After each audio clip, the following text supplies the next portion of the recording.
Justice Department remains committed to holding all January 6 perpetrators at any level accountable under law, whether they were present that day or were otherwise criminally responsible for the assault on our democracy. We will follow the facts wherever they lead. That was U.S. Attorney General Merrick Garland last week responding to criticism that he was moving too slowly in prosecuting the major players in last year's January 6th attack on the U.S. Capitol. Last night, the U.S. Justice Department filed the toughest indictments yet. They included the charge that many Democrats had been calling for, seditious conspiracy. Now, that's when two or more people conspire to overthrow, put down, or destroy by force the government of the United States. The indictments, they mark a serious escalation in the January 6th investigation. After more than 700 arrests, this is the first use of the sedition charge, which carries a 20-year maximum prison term. And it's been leveled against the most high-profile defendants so far, Stewart Rhodes, founder and leader of the far-right Oath Keeper militia groups. Rhodes, along with 10 other members and associates, stand accused of plotting to storm the Capitol by force to prevent Joe Biden from becoming U.S. president.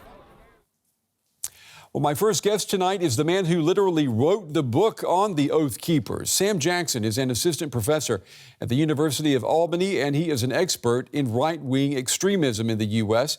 He's the author of the book Oath Keepers, Patriotism and the Edge of Violence in a Right-Wing Anti-Government Group.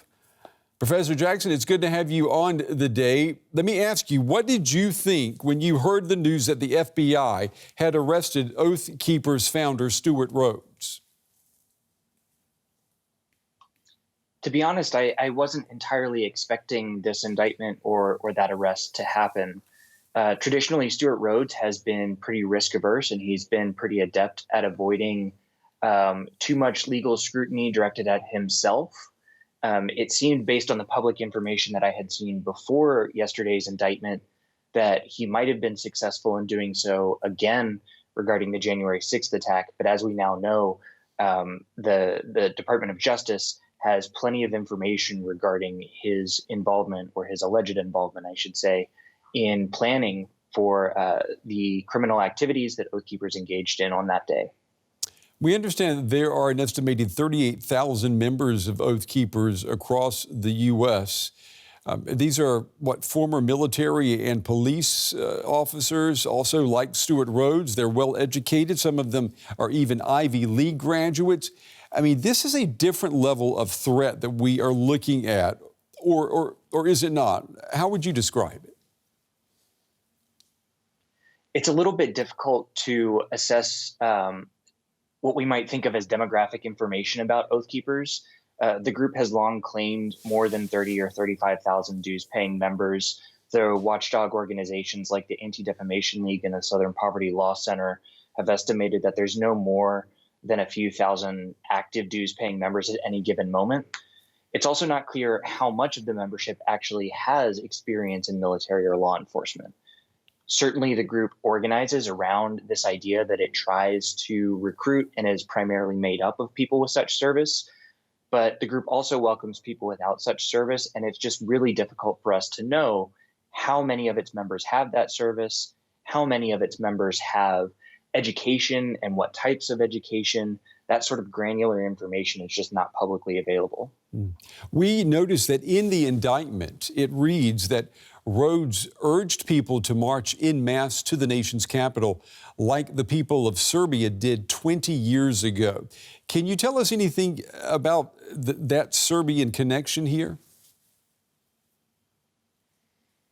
As an organization, Oath Keepers, as well as Stewart Rhodes individually, are very fond of searching for historical precedents for their understanding of the world that they find themselves in and for the crises that they perceive. More commonly, they will point to the American Revolutionary War or the War from Independence from Great Britain to find those historical precedents. But they have also pointed to, as you say, conflicts in the Balkans. They've pointed to World War II and resistance to the Nazi regime to try to find precedents for the activity that they're involved in or planning for, or the different events that they perceive. I don't think that necessarily means there's any formal connection that the group has with participants in that Balkans conflict, though. The Oath Keepers, they often refer to the founding fathers of the United States. Thomas Jefferson, for example, he was an advocate of generational renewal, saying that each generation must conduct its own revolution.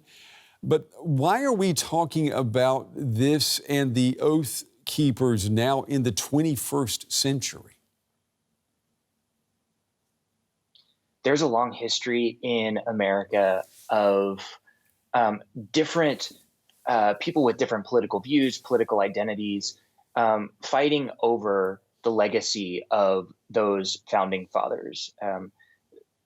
There's an excellent book. The author's name is eluding me. The book is called The Jefferson Rule, which talks about how even the founders themselves fought over their own legacy in the decades after the nation was founded. So this is nothing new to try to claim that legacy and to try to look to their writing to inform contemporary politics. Oath Keepers has found a particularly pernicious way to do this in their invocations of violence and in their justifications for violence, but it's certainly not confined to them. In your book, you also note that militias like the Oath Keepers have increased in numbers and in members since 2008. That's when Barack Obama became U.S. president. And I'm wondering how much of this is connected to white supremacy and to the fears of whites being replaced by minorities in the United States. Is that driving this surge in membership? This is actually a really difficult question that you're asking, and one that is the subject of lively debate among researchers on this field. My own view is that Oath Keepers as an organization is not organized around perceived racial identity.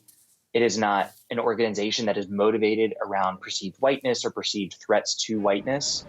However, it is certainly the case that people who are motivated by a perceived racial identity can find common cause with individuals within the Oath Keepers organization and may even join themselves. The Oath Keepers organization is organized around a perception that government is tyrannical and a desire to push back against that perceived tyrannical government. This is something that racists have also put forward in other contexts in American history, so it's certainly familiar in that sense. But I think it is overly simplistic and to try to depict Oath Keepers as an organization as part of a broader white supremacist movement within the U.S. Yeah, it's fascinating what you're saying there. And I wish we had more time to talk about this more in depth, Mr. Jackson, but I'm sure that we will have the opportunity to talk again. Sam Jackson, assistant professor at the University of Albany and author of the book Oath Keepers, Patriotism and the Edge of Violence in a Right-Wing Anti-Government Group. Professor Jackson, we appreciate your time and your insights tonight. Thank you. Thank you.